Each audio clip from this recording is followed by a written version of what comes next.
Assalamualaikum warahmatullahi wabarakatuh. Alhamdulillah. Wassalatu wassalamu ala rasulillah Sayyidina Muhammad bin Abdullah wa ala alihi wa sahbihi wa mawalah. Ashhadu wa nashhadu an la ilaha illallah wa ashhadu anna Muhammadan abduhu wa rasuluh. Allahumma fasalli wa sallim ala Sayyidina Muhammadin abdika wa rasulika nabiyil ummi wa ala alihi wa sahbihi wa barik wa sallim. Summa aqulu rabbi syrah li sadri wa yassir li amri wahlul 'uqdatam min lisani yafqahu qawli amma ba'du. Qala Allah subhanahu wa ta'ala fi tanzilih laqad kana lakum fi rasulillahi uswatun hasanah. Sadaqallahul azim. Rabbi adkhilni mudkhala sidqin wa akhrijni mukhraja sidqin waj'al li min ladunka sultanan nasira. Ilahi anta maqsudi wa ridaka matlubi fa'atini mahabbatak wa maghrifatak ya arhamar rahimin. Alhamdulillah, yang pertama-tamanya kita merafakkan kesyukuran kehadirat Allah Subhanahu wa ta'ala, yang mana dengan limpah kurnianya, dengan rahmatnya, alhamdulillah, pada hari yang mulia ini kita masih lagi diberikan ruang dan juga peluang oleh Allah Subhanahu wa ta'ala untuk sekali lagi kita dapat bersama-sama berhimpun di dalam solat Jumaat kita. Mudah-mudahan ianya akan menjadi saham dan menjadi amal yang diterima pada sisi Allah Subhanahu wa ta'ala. Tuan-tuan yang dirahmati Allah sekalian, mengambil masa lebih kurang dalam 10 hinggalah ke 15 minit lebih kurang, insya-Allah kita nak mengambil sedikit perhatian, yang mana sebagaimana yang kita sedia maklum, keputusan SPM telah pun keluar. Jadi ramailah ibu bapa yang mana anak mereka berjaya, Masya Allah, mereka bangga. Dan ini merupakan fitrah. Yang ni adalah perkara biasa. Bila anak kita dapat keputusan cemerlang, bila anak kita keputusan periksa dia bagus, dan tuan, perkara biasa, kita akan merasa bangga, kita akan rasa berbesar hati sangat-sangat. Tuan-tuan yang dirahmati Allah sekalian, tapi ada satu perkara yang jangan kita lupa dalam kegembiraan kita meraihkan kejayaan anak-anak kita pada hari ini. Jangan kita terlupa untuk memperkenalkan anak tersebut kepada Allah Subhanahu wa ta'ala. Ini merupakan tunjang, yang ini merupakan kepada asas. Tak kiralah dia jadi apa esok, kemudian tak kiralah apa dia punya keputusan periksa dia. Dan tuan, yang ni wajib, yang ni pasti. Apa dia? Dia kena menjadi hamba kepada Allah Subhanahu wa ta'ala. Kerana itu anak-anak merupakan amanah daripada Allah Subhanahu wa ta'ala. Tuan-tuan, bila mana kita tak jaga amanah ni sebaik yang mungkin, maka mungkin kita akan tergolong dalam golongan orang yang pernah disebut oleh Sayyidina Umar radhiyallahu anhu wa ardah Iaitulah seorang bapa ataupun ibu yang derhaka kepada anak dia. Tuan-tuan, biasanya kita dengar yang derhaka ni adalah anak-anak. Tuan-tuan, Sayyidina Umar pernah sebut, mak dan juga ayah juga dia boleh jadi derhaka kepada anak tersebut. Tuan-tuan, bila mak dan juga ayah ni jadi derhaka kepada anak, ketika mana mereka tidak menjaga amanah ini yang dianugerahkan daripada sisi Allah Subhanahu wa taala. Tuan-tuan, pada satu hari bila mana ada satu orang ayah berjumpa dengan Sayyidina Umar radhiyallahu anhu wa ardah, dia mengadu kepada Sayyidina Umar berkenaan dengan nakalnya, berkenaan dengan teruknya akhlak anak dia ni. Tuan-tuan, lalu dia pun mengadu pada Sayyidina Umar, wahai Umar, aku minta supaya kamu nasihatlah kepada anak ni supaya dia menjadi anak yang dengar kata, supaya dia menjadi anak yang taat kepada Allah, dia jadi anak yang soleh, dia menjadi anak yang mungkin nanti esok boleh menjadi saham dekat akhirat. Tuan-tuan, lalu Sayyidina Umar menasihati budak ni. Dia kata, wahai budak, taatlah kepada ayah kamu, taatlah kepada Allah Subhanahu wa taala, dan hendaklah kamu melakukan amal-amal soleh. Lalu anak ni pun kata kepada Sayyidina Umar, wahai Umar, boleh tak aku bercakap kepada kamu? Sayyidina Umar kata, silakan. Tuan-tuan, apa yang budak ni kata kepada Sayyidina Umar? Wahai Umar, bukankah anak juga mempunyai hak ke atas kedua orang tua dia? Tuan-tuan, lalu Sayyidina Umar kata, iya. Maka budak ni kata, wahai Umar, kamu tahu tak, selama hari ini emak dan juga ayah aku tidak pernah memperkenalkan aku kepada Allah Subhanahu wa taala. Selama pada hari ini aku tak pernah tahu membaca ayat-ayat suci Al-Quranul Karim. Selama pada hari ini aku tak kenal pun bahawa ini adalah sunnah Nabi sallallahu alaihi wasallam. Tuan-tuan, maknanya apa? Dia tak menjalankan tanggungjawab dia sebagai seorang ayah mahupun seorang ibu. Tuan-tuan, bila Sayyidina Umar mendengar keluhan daripada budak ni, maka Sayyidina Umar kata, kamulah, kata Sayyidina Umar kepada bapa budak ni, kamulah seorang ayah yang telah pun menderhaka kepada anak sebelum anak menderhaka kepada kedua orang tua dia. Tuan-tuan, maknanya apa? Anak-anak yang pertama sekali dia adalah amanah daripada Allah Subhanahu wa taala.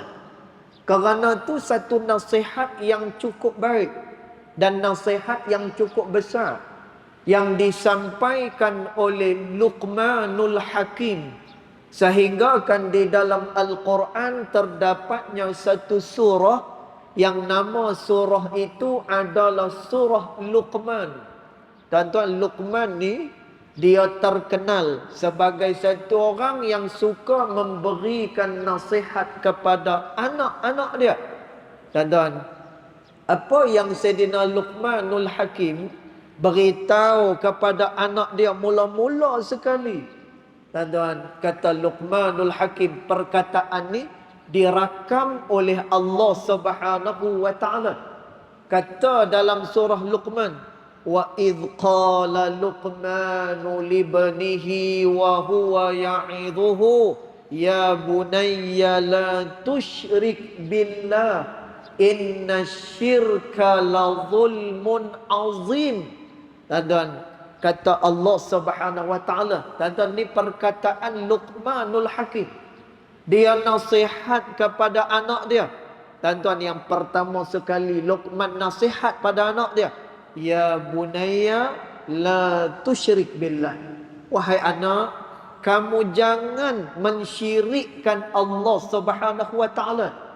Inna syirka la zulmun azim. Kerana syirik ni dia merupakan satu kezaliman yang begitu besar kamu lakukan kepada Allah Subhanahu wa taala. Tuan-tuan, Luqmanul Hakim dia menasihati pada anak dia. Benda yang pertama sekali adalah memperkenalkan anak ini kepada Allah Subhanahu wa taala. Tuan-tuan, dan kita nak kena habaq bahawa tujuan kehidupan kita adalah sebagai hamba kepada Allah Subhanahu wa taala. Tuan-tuan, kerana tu Allah Subhanahu wa taala sebut, wa ma khalaqtul jinna wal insa illa liya'budun. Dan tidaklah aku jadikan jin dan juga manusia melainkan untuk dia menjadi hamba kepada aku, kata Allah. Tuan-tuan, sebab itu kalau kita tengok lapangan kehidupan kita, tak ada satu pun yang terlepas daripada menjadi seorang hamba kepada Allah Subhanahu wa taala. Tuan-tuan, kalau kita buka dalam kitab-kitab fiqh, kita buka dalam kitab-kitab fiqh. Tuan-tuan, dalam kitab fiqh ni, orang yang mengaji pondok dia kata apa? Dalam kitab fiqh ni mesti ada 4 robok. Tuan-tuan, apa dia 4 robok ni? Yang pertama adalah soal ibadat kepada Allah. Yang kedua adalah soal muamalat kita. Yang ketiga adalah soal munakahat kita. Dan yang keempat adalah soal jinayat. Tuan-tuan, dalam kitab fiqh mesti ada 4 perkara ni. Melainkan pada kitab I'anatut Talibin, dia mula dengan babus salah, bab berkenaan dengan sembahyang. Tuan-tuan, jadi dalam kitab fiqh ada 4 ni. Ibadatnya, muamalatnya, munakahatnya, kemudian dia ada jinayatnya.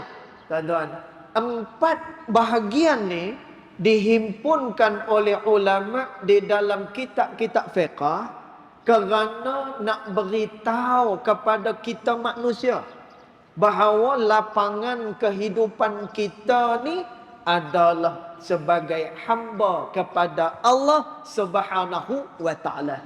Tuan-tuan, nak masuk tandas ni. Tuan-tuan, sebagaimana yang kita tahu, tandas ni tempat tak elok.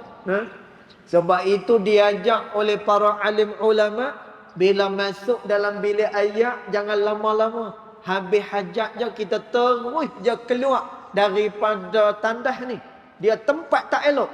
Tuan-tuan, tapi kalau kita buka dalam kitab Bidayatul Hidayah yang dikarang oleh Al-Imam Al-Ghazali rahimahullahu ta'ala, ada adab ketika mana kita nak masuk bilik ayak, nak keluar daripada bilik ayak, ada adab dia.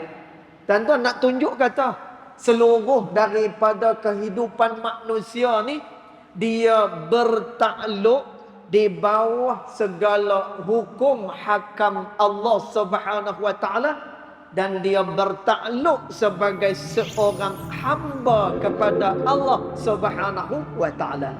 Tuan-tuan, dalam kegembiraan kita, anak ni dapat 6A, 7A, 8A, tuan-tuan, tahniah diucapkan. Mabruk. Orang Arab kata mabruk. Mudah-mudahan diberkati oleh Allah Subhanahu wa taala.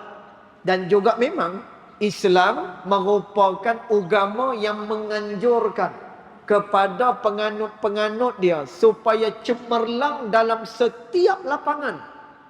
Tuan-tuan, sebab itu kalau kita tengok dalam tamadun Islam, tuan-tuan, dalam tamadun Islam ni ada macam-macam kemajuan yang diasaskan oleh Islam itu sendiri. Tuan-tuan, kita tak nafi benda tu, tuan-tuan, tapi dia kena audah ilal juzur. Dia kena kembali kepada akar dan juga asas dia.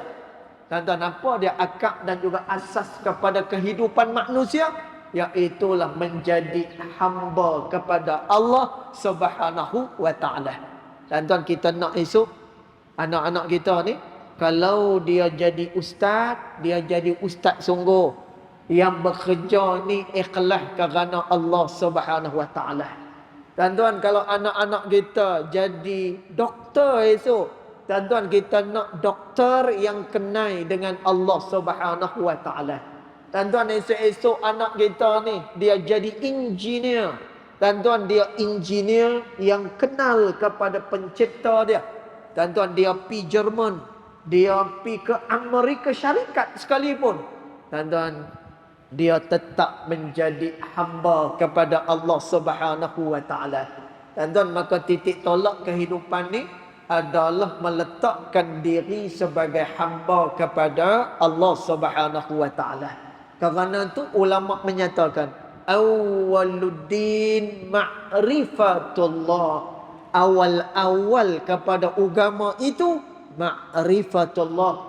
Hendaklah dia kenal kepada Allah Subhanahu wa ta'ala. Tuan-tuan, mudah-mudahan didoakan mana-mana anak yang mendapatkan kejayaan yang elok, mudah-mudahan mereka berjaya dunia dan juga akhirat. Mana-mana hak yang kurang berjaya, ada peluang lagi. Atas dunia ni tak ada nama gagal. Kenapa? Kerana insya-Allah selagi mana kita kuat, selagi mana ada kehendak, kita masih mempunyai peluang yang kedua. Tapi tidak bagi negeri akhirat. Tuan-tuan, negeri akhirat, kata Sayyidina Ali radhiyallahu anhu wa ardah, yaumul akhirah yaumul jaza' bidunil amal. Hari akhirat adalah hari pembalasan yang tidak lagi ada amal kepada Allah Subhanahu wa ta'ala. Maka mudah-mudahan semua kita diberkati dan juga mendapatkan ridha daripada Allah Subhanahu wa ta'ala. Jadi cukup dulu setakat itu sebagai tazkirah kita pada petang hari ini. Mudah-mudahan ada manfaat dan juga ada perkara-perkara yang boleh dijadikan sebagai tauladan dan sempadan, insya-Allah. Yang baik datang daripada Allah Subhanahu wa ta'ala, yang tidak baik datang daripada kejahilan diri saya sendiri. Walaupun hakikat kedua-duanya datang daripada Allah Subhanahu wa ta'ala. Bismillahirrahmanirrahim. Alhamdulillahirabbil alamin. Wassalatu wassalamu ala asyrafil anbiya'i wal mursalin wa ala alihi wa sahbihi ajma'in.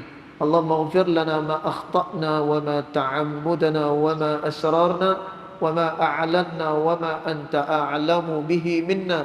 Antal muqaddim wa antal muakhir. La ilaha illa anta subhanaka inna kunna minadh dhalimin. Wa sallallahu ala sayyidina Muhammad wa ala alihi wa sahbihi wa baraka wa sallam. Walhamdulillahi rabbil alamin. Wallahu a'lam.